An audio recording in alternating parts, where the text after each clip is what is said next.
Assalamualaikum warahmatullahi wabarakatuh. Para sahabat yang berbahagia, kita dengarkan memaparan tentang landasan magnet rezeki yang akan disampaikan oleh Bapak Ustadz Nasrullah.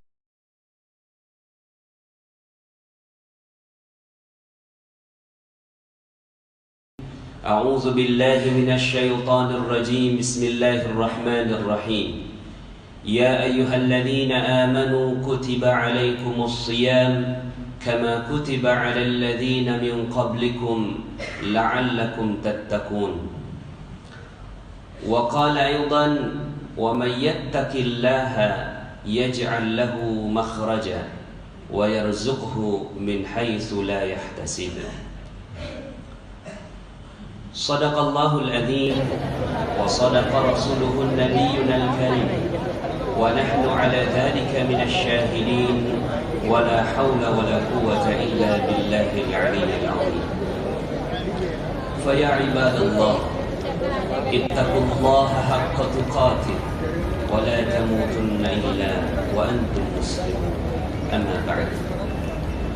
Segala puji bagi Allah yang berikan nikmatnya kepada kita semua, sehingga di hari yang berkah ini, di hari ke-12 di bulan suci Ramadan, Allah Subhanahu wa Ta'ala hadirkan kita di masjid ini.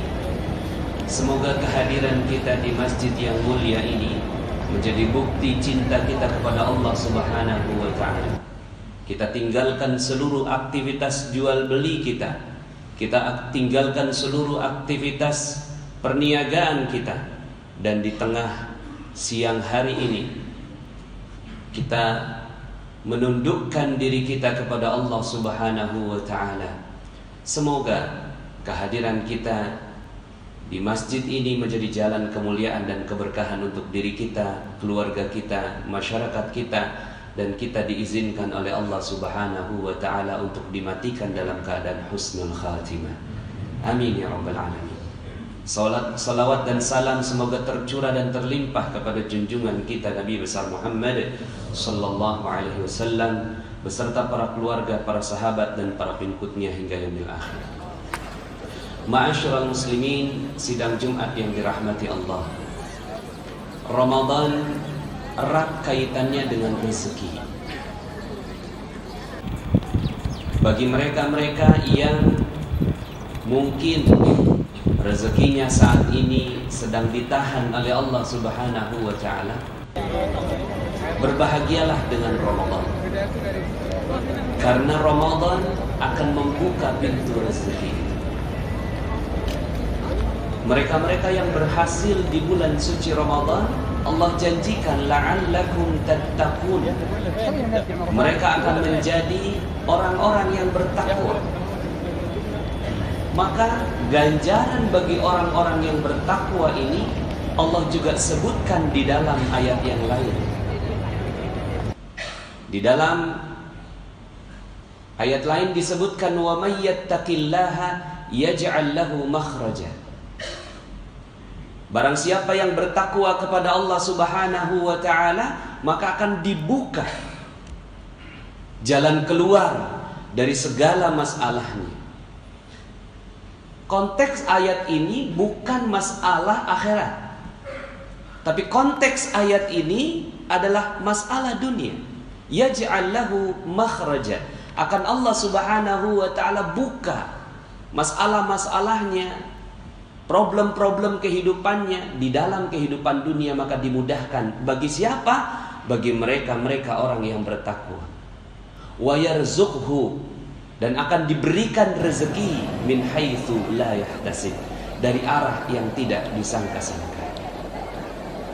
Bagi mereka yang memahami tentang hakikat ini, maka pastinya akan bersungguh-sungguh di bulan suci Ramadan, karena pahala yang Allah Subhanahu wa Ta'ala berikan bukan hanya di akhirat, tapi juga dalam kehidupan dunia. Seandainya sekarang ini kita lihat di negeri kita sekarang terjadi krisis ekonomi, sepatutnya tidak demikian. Takdirnya umat Islam disebutkan dalam surat An-Nur ayat 55, Disebutkan wa'adallahu alladhina amanu minkum wa 'amilus salihati la yastakhlifannahum fil ard kama istakhlafa alladhina min qablihim. Allah telah berjanji kepada orang-orang yang beriman dan orang-orang yang beramal soleh di antara kalian, Allah akan berikan kepemimpinan, kejayaan, kemuliaan, warisan atas seluruh kehidupan dunia sebagaimana Allah telah berikan kepada orang-orang sebelumnya.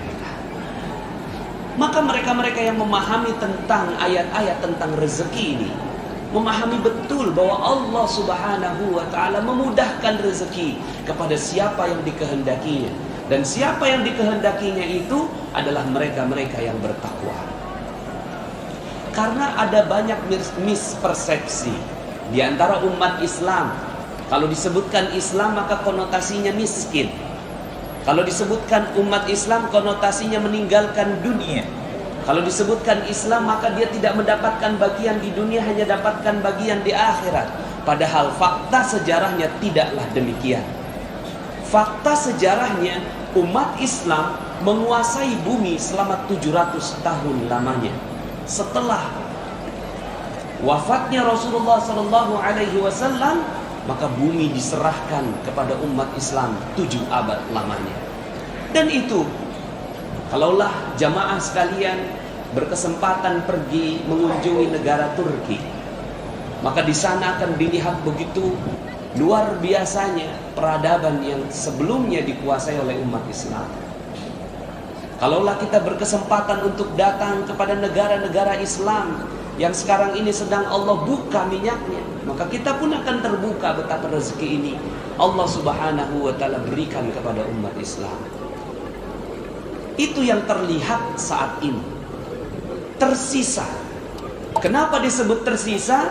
Karena memang kenyataannya Rasulullah sallallahu alaihi wasallam menyebutkan khairul qurun qarni, tsummal ladzina yalunahum, tsummal ladzina yalunahum. Sebaik-baiknya zaman adalah zamanku, lalu kemudian menurun lagi terus sampai akhir zaman. Sisanya saja masih begitu berlimpah ruah rezeki yang Allah berikan kepada umat Islam.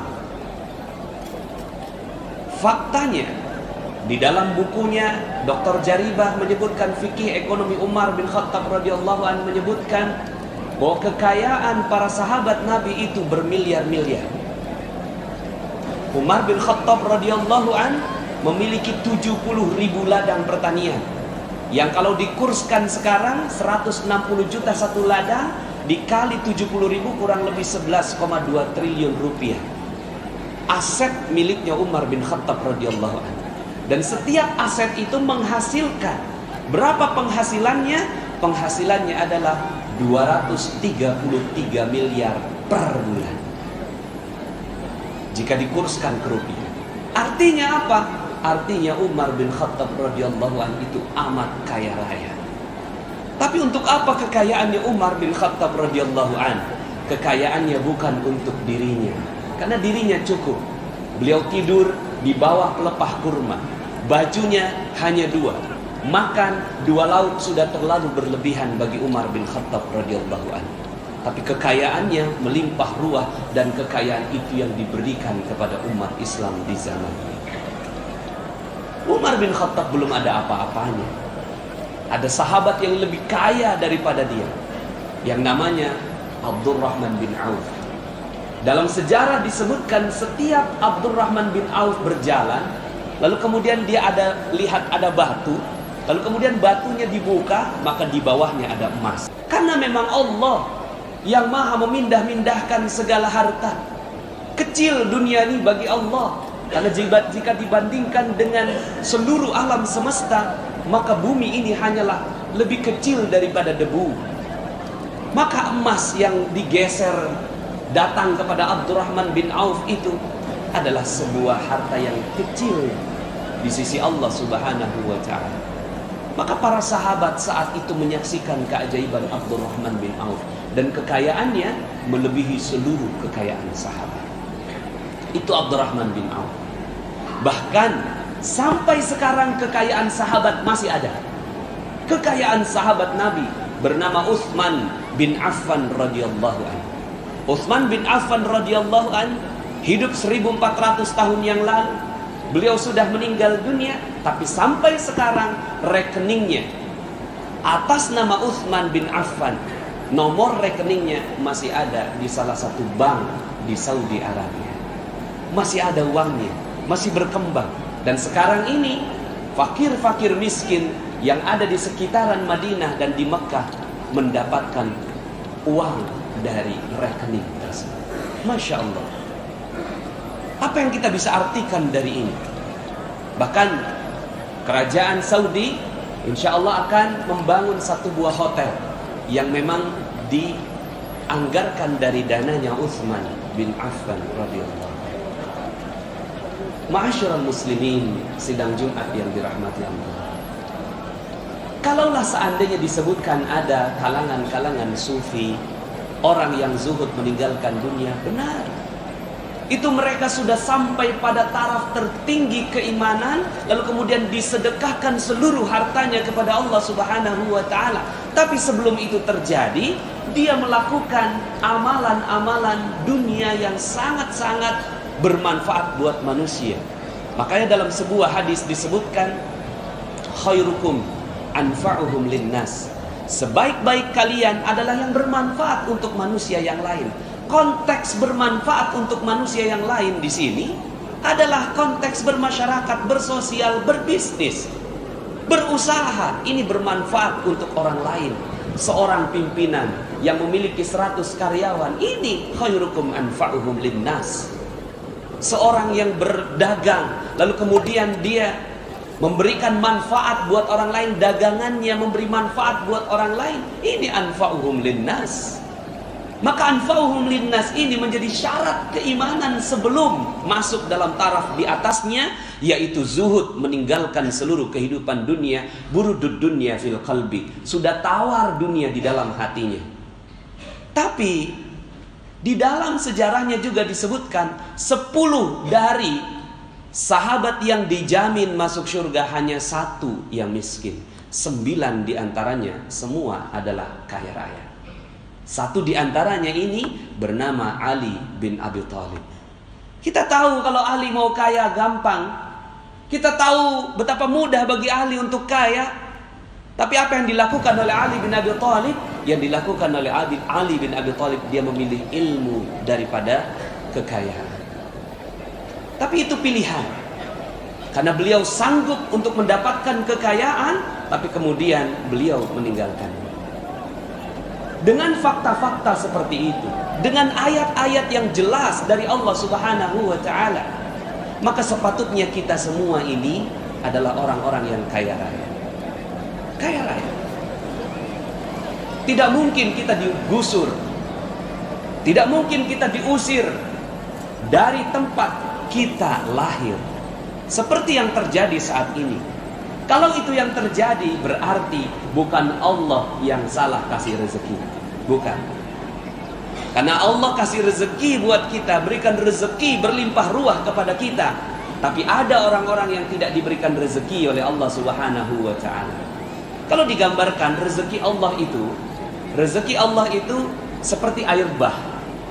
Dari atas banjir turun, begitulah datangnya rezeki. Maka siapapun yang ada di bawah pasti dapat rezeki. Karena rezeki Allah dari atas, maka semua orang manusia ada di bawahnya. Tapi ada mereka yang tidak mendapatkan rezeki. Siapa mereka yang tidak mendapatkan rezeki atau sedikit sekali rezekinya? Mereka yang menahan dirinya dari air bah rezeki Allah. Mereka membuat perisai yang kuat. Mereka mencintai perisai itu dan mengatakan bahwa perisai inilah kehidupannya dia. Lalu kemudian dia tahan dirinya sehingga akhirnya dia tidak mendapatkan rezeki Allah. Padahal rezeki Allah datangnya seperti air bah. Dia memperisai dirinya, dia membentengi dirinya sehingga akhirnya rezeki Allah tidak datang padanya. Apa perisai itu? Perisai itulah yang akan kita hancurkan di bulan suci Ramadan ini. Seandainya manusia tahu tentang hakikat ini, maka dia akan bersungguh-sungguh di bulan suci Ramadan, karena mengetahui bahwa perisai inilah yang membuat dia tidak mendapatkan rezeki dari Allah Subhanahu wa taala. Lalu kemudian dia bersungguh-sungguh. Di dalam Al-Qur'an surat Nuh, Allah Subhanahu wa taala menyebutkan tentang hal ini.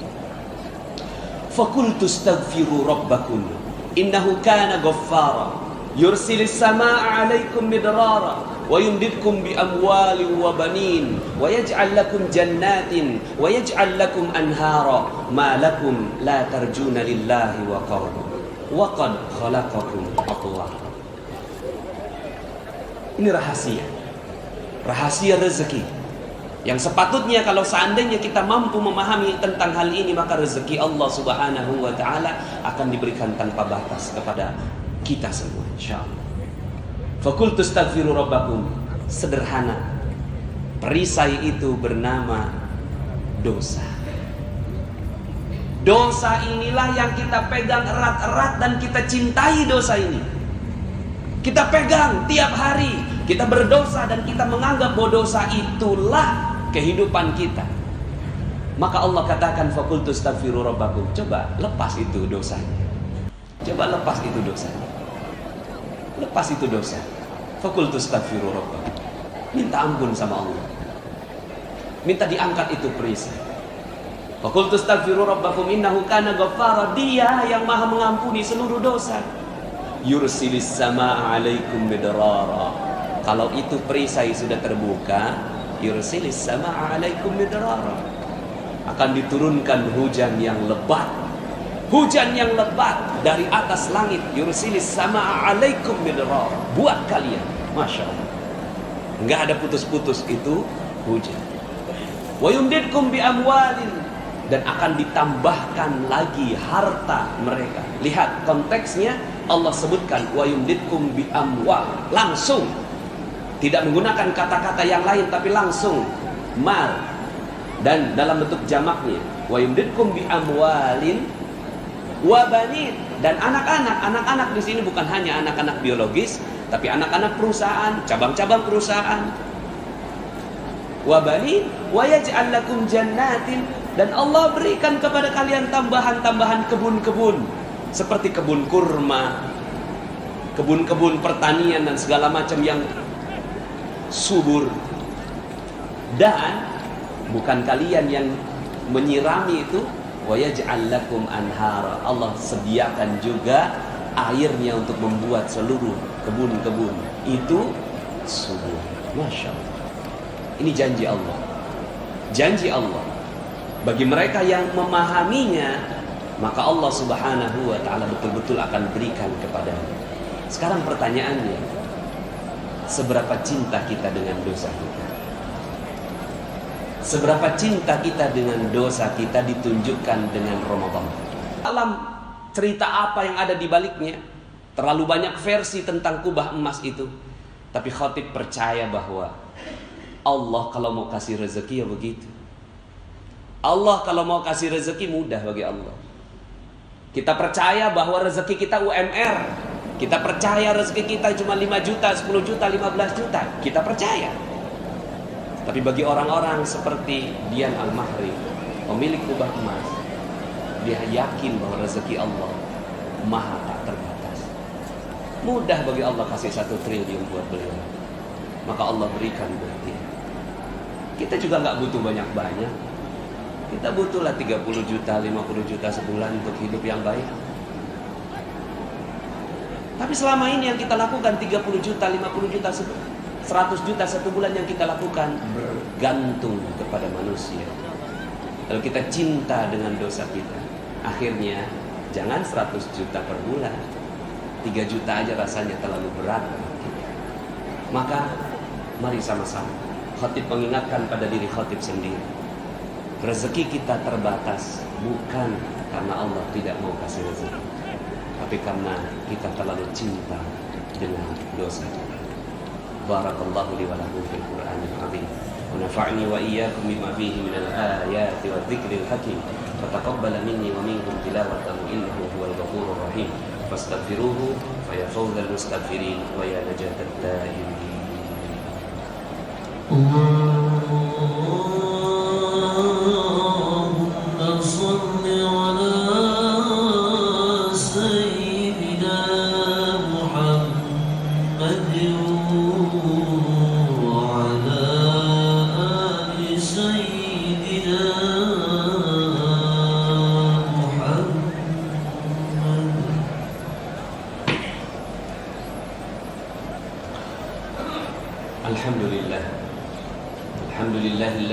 أرسل رسوله بالهدى ودين الحق ليظهره على الدين كله وكفى بالله شهيدا أشهد أن لا إله إلا الله وأشهد أن محمدا عبده ورسوله لا نبي بعده اللهم صل وسلم على نبينا محمد وعلى آله وصحبه وجنوده وأنصاره ومن جاهد في سبيله إلى يوم الدين.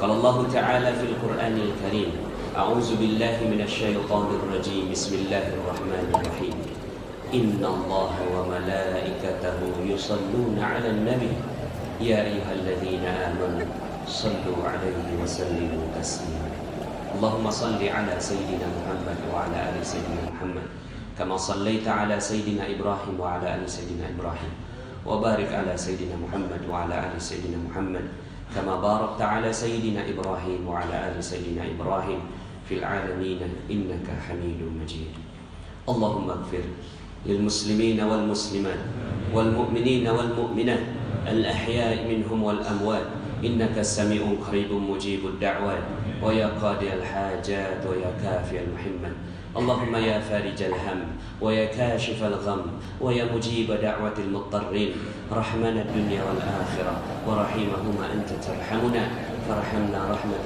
تغنينا بها عن رحمتك من سواك ربنا ظلمنا أنفسنا وإن لم تغفر لنا وترحمنا لنكونن من الخاسرين يا الله sungguh kami menzalimi diri kami sendiri ya Allah.